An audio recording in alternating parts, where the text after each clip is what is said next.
Kakatiya university మంచి భవిష్యత్తు కోసం తెలుగు విద్యార్థులు ఇష్టపడే యూనివర్సిటీ. కాల్ 9059052378 9059052379. మొన్నటి పెహల్గాం ఉగ్రదాడి ఇన్సిడెంట్ తర్వాత కూడా పాక్ అండ్ మన ఇండియా మధ్యలో కొంత ఉద్రిక్త పరిస్థితులు అయితే కొనసాగుతున్నాయి, మనందరికీ తెలిసిందే. అట్లాగే ఆ రోజు నుంచి కూడా ఆ నెక్స్ట్ డే నుంచి కూడా ఎల్ఓసి దగ్గర కాల్పులు జరుగుతూనే ఉన్నాయి. అఫ్ కోర్స్ ఎవరికి కూడా అటువైపు తెలియదు, కానీ ఇటువైపు మాత్రం మన వాళ్ళకి గాయాలు కానీ బుల్లెట్లు కానీ ఇట్లా ఎవరికైతే తగలలేదు. అది కొంత మంచి పరిణామం. అయితే ఈ వార్తలు ఒకవైపు నడుస్తున్నాయి. సరే, ఏం జరుగుతుంది ఏంటి, ఈ రెండు కంట్రీస్ మధ్య ఏం జరగచ్చు అనేది సోషల్ మీడియాలో పూర్తిగా అందరు కూడా ఫాలో అవుతున్నారు. అంటే అటువైపు ఇటువైపు అన్ని ఛానల్స్ని కూడా ఫాలో అవుతున్నాయి. అట్లాగే అసలు ఏంటి అప్డేట్ ఏంటి అనేది తెలుసుకునే ప్రయత్నం చేశారు.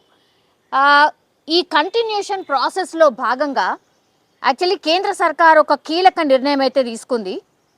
అదేంటి అంటే, జనాలు అంటే ఎవరమైనా సరే మనమైనా సరే అసలు ఏం జరుగుతుంది ఏంటి తెలుసుకోవాలన్న ఆతృత సోషల్ మీడియా ఛానల్స్ వీటన్నిటిని కూడా ఫాలో అవుతున్నారు. కాబట్టి కేంద్రం క్లియర్గా కొన్ని గైడ్ లైన్స్ ఇచ్చింది మనకు. అదేంటి అంటే, కొంత సంయమనం పాటించండి, న్యూస్ ఛానల్స్ కూడా మీకు సోర్స్ ఉంటేనే వార్త వెయ్యండి అనేటువంటిది క్లియర్ కట్గా చెప్పిండ్రు. ఎందుకంటే రాంగ్ ప్రాపగండా, రాంగ్ వార్తలు స్ప్రెడ్ చేయడం కూడా మంచిది కాదు అనేది ఎగ్జాక్ట్లీ కరెక్ట్ యాక్చువల్లీ.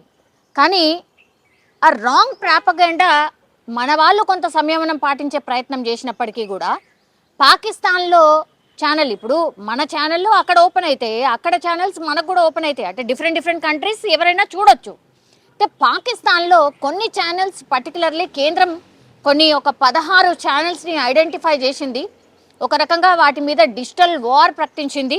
అందులో భాగంగానే ఇక్కడ మన దగ్గర మన భారతదేశంలో వీళ్ళందరూ కూడా రాంగ్ న్యూస్ స్ప్రెడ్ చేస్తున్నారు, రాంగ్ ప్రాపగండా స్ప్రెడ్ చేస్తున్నారు. కాబట్టి వాటి మీద నిషేధం విధించింది.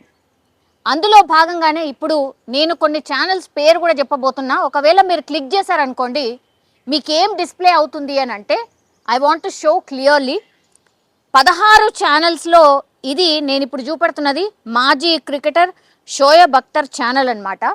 ఇందులో క్లియర్గా మనం చూడొచ్చు. ఒకసారి చూడండి. మీరు ఒకవేళ షోయబ్ అఖ్తర్ అని ఛానల్ ఓపెన్ చేశారనుకోండి, ఇగో ఇలా కనిపిస్తుంది. అందులో ఏం రాసింది ఉంది అంటే, this content is currently unavailable in this country because of an order from the government related to national security or public order.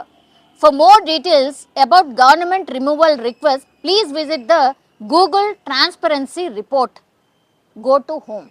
ఇలా మనకు డిస్ప్లే అవుతుంది. అంటే ఛానల్ ఓపెన్ కావట్లేదు.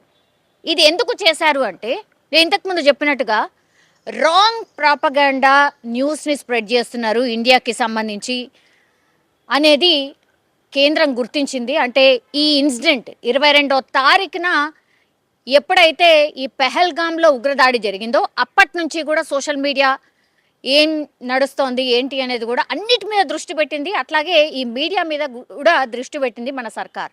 అందులో భాగంగానే ఇప్పుడు పాక్ న్యూస్ అండ్ ఎంటర్టైన్మెంట్ మీడియాకు చెందినటువంటి 16 ఛానళ్లపై అయితే ఈ వేటు వేసింది. నేను ఇంతకుముందు చూపెట్టినట్టుగా అందులో డాన్ న్యూస్, జియో న్యూస్, జియో అంటే GEO, Geo news, Samaa TV, ఇట్లా ఇంకా కొన్ని మీడియా ఛానళ్ళ మీద నిషేధం విధించింది. అట్లాగే కొంతమంది జర్నలిస్టుల ఖాతాల మీద, అంటే ట్విట్టర్ ఇట్లాంటివి ఉంటాయి కదా, వాటి మీద కూడా నిషేధం విధించింది.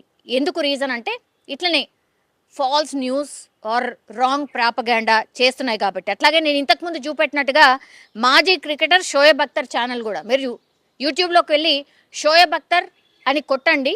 యాక్చువల్లీ ఆయన పాక్ బౌలర్, మనందరికీ తెలిసిందే, గతంలో చాలా మ్యాచెస్లో కూడా చూసాం, ఆయన సుపరిచితం. ఆయనకు కూడా ఒక ఛానల్ ఉంది. అందులో కూడా ఇట్లనే మన మీద రాంగ్గా పోస్టులు పెడుతున్నారు, రాంగ్ న్యూస్ని స్ప్రెడ్ చేస్తున్నారు అని ఇక్కడ మనం వాటిని చూసి ప్యానిక్ అయిపోతాం, ఆబ్వియస్గా అయిపోతాం. ఎందుకంటే ఈ రాంగ్ వార్తలు చూసినప్పుడు అక్కడ నిజంగానే అది జరుగుతుందేమో, నిజంగానే మన దగ్గర ఇది జరుగుతుందేమో అని ఇట్లా రొచ్చగొట్టే వార్తలు వాళ్ళు ప్రసారం చేస్తున్నారు. కాబట్టి ఇది కరెక్ట్ కాదు అని ఆ 16 ఛానళ్ళ మీద నిషేధం అయితే విధించింది.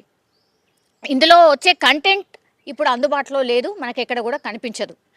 సో ఈ నిర్ణయం తీసుకున్నాము అనేసి అఫీషియల్గానే కేంద్రం అనౌన్స్ చేసిన పరిస్థితి.